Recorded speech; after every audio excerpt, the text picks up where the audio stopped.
Kumai, mi nome é Zoraida Molina Arnel.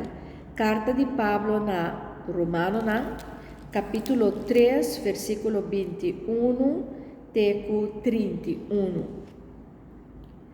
Fé te pone que Deus te aceitar gente como justo. Pero agora Deus mostra na que maneira está sem lei de Moisés e te aceitar gente como justo.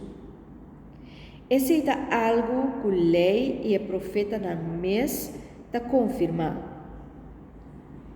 Deus te aceita a gente por meio de fé em Jesus Cristo. Esse te conta para a gente que te quer em Cristo sem distinção.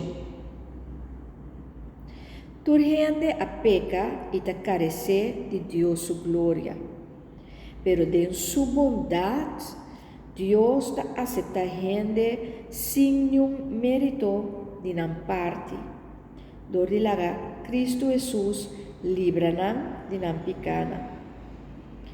Deus ahasi Cristo instrumento de perdão, dori laga trama su sangue. E o perdão nos alcançar por meio de fé. De forma aqui, Deus quer mostrar com gosto está dor de perdonar nos pecados de antes. A sobra é tolerante.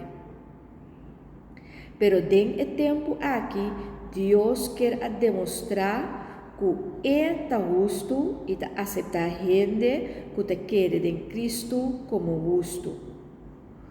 Onda anto orgulho de gente a queda delante de Deus.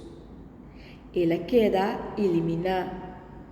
Paquico, para sobra nós te cumpre com lei? Não, para sobra ta fé ta conta. Pois nós a concluir caba que Deus ta aceita gente como justo, por meio de fé, e não para sobrar gente que cumpre com a lei de Moisés. Acaso Deus de judeu não de lei só? E não Deus de estão não judeu também? Sim, claro que está não Deus também. Já que está Deus só tem. E te aceitar tanto o judeu com a circuncisão como estão não judeu sem circuncisão. Diz para motivo de não fé. Que menanto que nós te põe lei de Moisés banda para motivo de fé? Claro que não. Al contrário, nós te damos a lei seu verdadeiro valor.